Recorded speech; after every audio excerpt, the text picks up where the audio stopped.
Today on CityCast Chicago. For a century, Chicago has had an enduring and complicated relationship with block clubs. Whether it's block club-led neighborhood beautification efforts, public safety conversations, or the many parties around the city, they come up a lot. But why?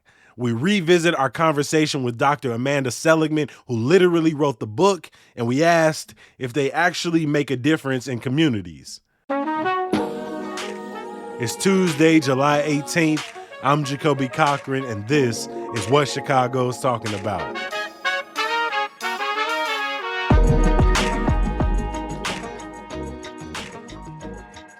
For somebody like myself who grew up in Chicago, it's one of those things that I never really had to ask about or talk about. It's just like, of course I know what a block club is. But then when I asked myself, like, when did block clubs start? I was like, yeah, I don't really know. And when I went to look up this information, the name that kept coming up over and over and over again was Amanda Seligman. So I'm so excited to have you here to get some of my questions answered.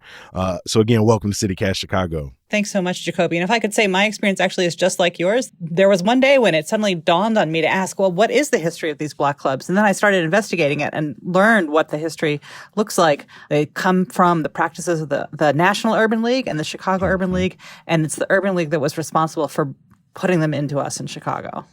The Urban League considered its job to be to help acculturate Black migrants from the South to the North, both to get along better with the established Black population in Chicago, which was not too happy about country folk coming up to the city, and also to prove to white people that Black people could live in the city in a way that was good for the city and not bad for the city. Mm-hmm. I'm very privileged in the sense that I get to look at that and kind of immediately think that's problematic and that's messed up. But the truth is that was survival for many people. That was a part of what many people felt was a necessary orientation process to moving from the South and the North and to integrate. And out of that, you start to see the earliest block clubs. Amanda, at its basic definition, what is a block club? So a block club I consider to be like the smallest form of community-based organization. It's people who live near each other on a block or a couple of blocks who voluntarily come together to improve their block. And sometimes it's physical improvement, sometimes it's social improvement, sometimes it's just community activities. But basically a block club is a group of neighbors who get together to make their portion of the city better than it was before. And how is this different from like a homeowners association or a local community organization in a neighborhood? Like, because, you know, in Chicago, we got 200 plus neighborhoods. There are plenty of Hyde Park community organizations, Lawndale community organizations, Andersonville. How are block clubs different? Good question. So they're different from homeowners associations because homeowners associations are mandatory. Those, if you move into a neighborhood with a homeowners association, you have to join, and they're built to be really hard to break. Mm-hmm. So block clubs, people can come in and out as they please, and do what they want to with. So it's that voluntary nature that makes it different. Neighborhood associations, community-based organizations can be bigger. They can sometimes have paid staff. Sometimes they register with the federal government as 501c3 organizations because they have some income and they don't want to get taxed for it. Block clubs are so small and so low budget that usually they do not bother with that kind of registration. Did you have a sense from your research how many are in Chicago and where they're mostly located? The best estimate that I have comes from some data I've been working with from the Chicago Police Department, because CPD has a block club organizing program. And they actually have some 5,000 block clubs that they have organized that may or may not be active. And they are spread out mostly in Black neighborhoods, but not exclusively in Black neighborhoods in Chicago. So you see a lot on the South Side, the West Side, and some pockets of the North Side as well. But other places in the city as well. They really are ubiquitous. One of the really interesting things that we have found that is not published yet is that, according to the CPD data that I have, block clubs are most likely to take hold when CPD tries to create them in neighborhoods that have the most violence. So does that mean that block clubs are causing violence? No, but they are correlated because people who are concerned about violent crime want to do something about it on their block as well.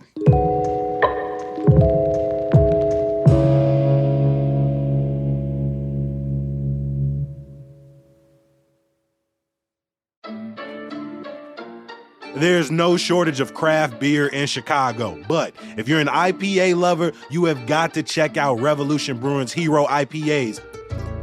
Yes, that's IPAs with an S, I'm talking plural. Illinois' largest independent brewer has got different styles for whatever you're feeling. Maybe you're in a bold and classic mood like the Anti-Hero IPA, or maybe you're looking for something smooth like the Hazy Hero, or maybe you want the best of both worlds with the Infinity Hero. You can find them wherever Revolution Brewing is sold, or by visiting the tap room in Avondale or the brew pub in Logan Square. Find Revolution Brewing online at revbrew.com. That's REVbrew.com.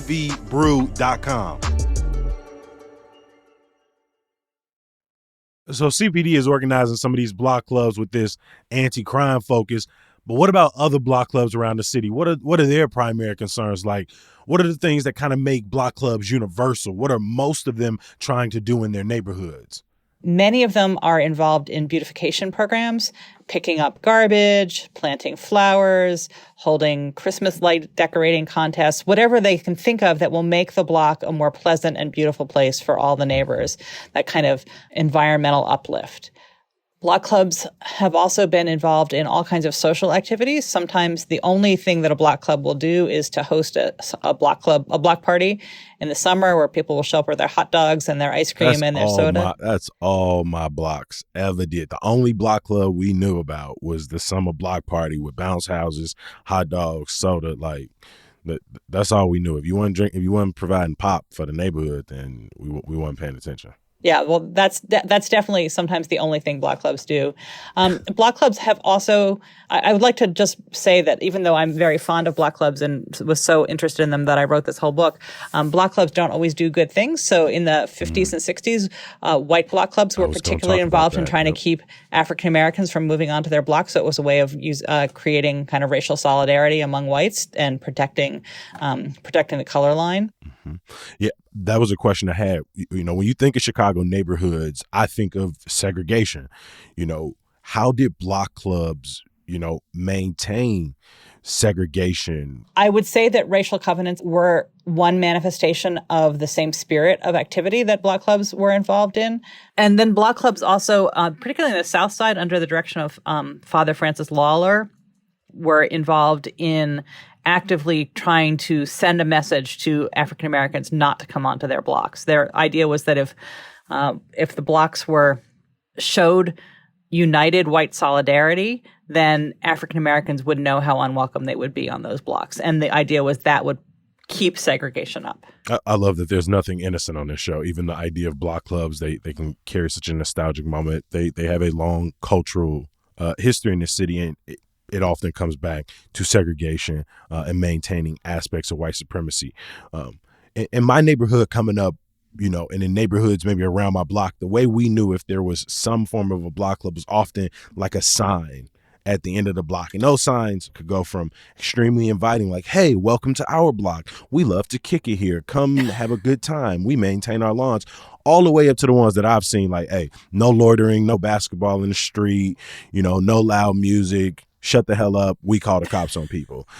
When you were doing your research, what was the range of, again, not only signs that you saw, but like that relationship that block clubs may have had to people who didn't live on their block, or the way they maintain the social structure on their block? The block club signs are fascinating and really do express an idea of how neighbors thought about their relationship with one another and with strangers who would be coming onto the block as well. And so some of them were those really like the list of prohibitions. When the University of Chicago Press made that beautiful cover for my book and put block club signs all over it, I said to them, how do you expect to sell a book that has the word no on it like 19 times? Because they had so many of those no's attached to them. And that was because block clubs really often were aimed at regulating the behavior of their neighbors. So, don't my favorite one is, don't fix cars on the street, because that ends up, polluting the grass and the street itself. They're trying to control the people who live and work on their block. Who are doing things that they do not like. It's like a subtweet. They are referencing somebody, not just an act. They have somebody in mind more than likely. Absolutely. If they put up a sign that says no loitering, you can bet there are people that are loitering who are their neighbors' children that they don't want to see hanging out on the street. And then other blocks try to project an image of what housing on the block should look like. So there was one block club sign that is literally like the houses at their peak of maintenance. And that's like, this is the kind of property we want you to maintain if you are on this block. And then some of them do say literally welcome.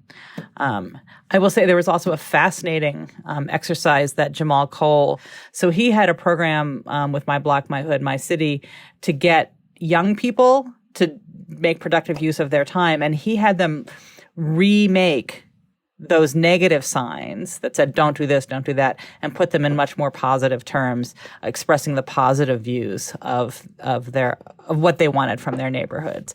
Speaking of Jamal Cole, his organization, My Block, My Hood, My City, one of its founding tenets is like taking care of neighbors, taking care of elderly people on the block, shoveling snow. Did you ever in your research see this, kind of relationship where there were more block clubs and places where, the city may have wasn't doing a good job of taking care of those neighborhoods or taking care of those people? Because I remember reading at one point that, because it's a part of a black tradition, most block clubs end up being on the south side, on the west side. But it's always interesting to me that, like, again, in places where the city is failing, the block clubs try their best to try to, kind of step in and provide resources. Can you talk about that relationship? Yeah, sure. That's a really good observation. That a lot of places where people are wealthy, they just pay for services. So they pay, they make sure that the snow gets shoveled if it's not the city's responsibility to, clean out the street. In poorer neighborhoods that are more neglected by the city government, people often do for themselves.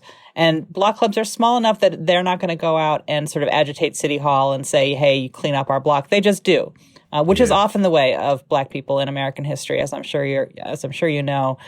They just went out and figured out, okay, well, the trash is not getting picked up here adequately, so let's have an alley cleanup once a week in which especially get the kids in the neighborhood, kids in the block involved, and clean it up and make sure that it's going to be the kind of place we want to live, even if we can't get the city to do its job.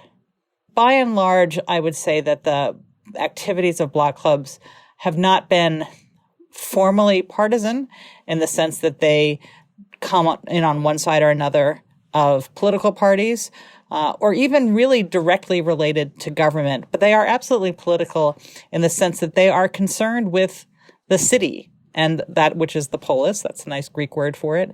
And they want to make the place where they live a better place to be. So in that sense, anyone who's engaged in trying to make the city better is engaged in political activity. Mm-hmm. Throughout your research, it looked like block clubs were kind of founded in Atlanta, have a really huge presence in a place like Buffalo.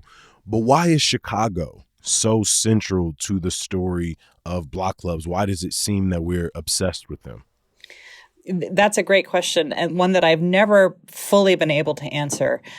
Chicago seems to have something really special in its orientation to neighborhoods and orientation to neighboring that makes it a place where community organizations happen. And I'm not exactly sure what it is about Chicago that makes it such fertile ground, but I can tell you that organizing is different in Chicago than anywhere else.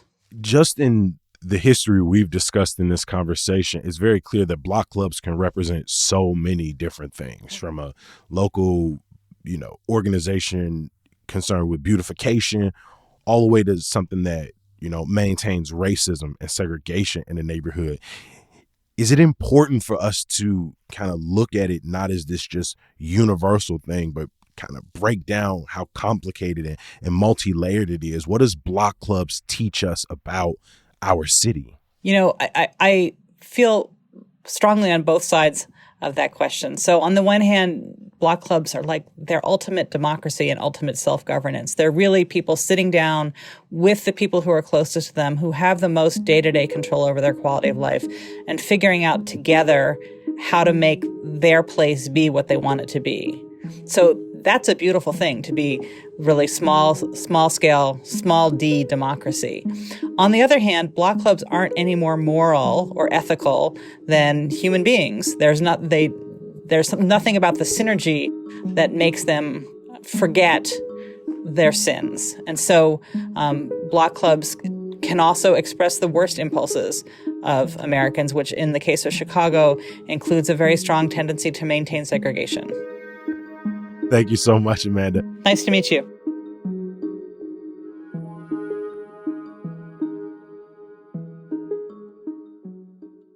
Before I let you go, a little bit of news, y'all. A federal judge has dismissed bribery charges against ComEd. This comes months after multiple executives were found guilty of bribery, conspiracy, and other charges in the years-long scandal. At the center of it all remains former Illinois House Speaker Mike Madigan, whose corruption trial begins in April. As record Canadian wildfires continue, Chicagoland will see more hazy and smoky days this week. Officials are recommending we limit outdoor exposure as much as possible and consider masking up. Chicago Red Stars goalie Alyssa Nair will play in her third World Cup as tournament play begins later this week. The U.S. women's soccer team is looking to make history as the first ever World Cup three-peat. And some good news.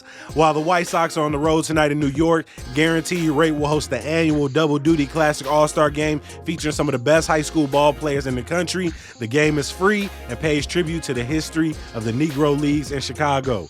As always, we appreciate you for listening. Make sure you're reading along with our daily newsletter, Hey Chicago, and our brand new website at chicago.citycast.fm. I'll talk to you soon. Peace.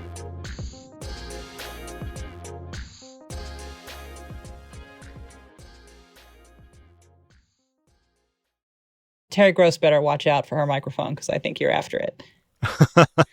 Thank you so much, Amanda.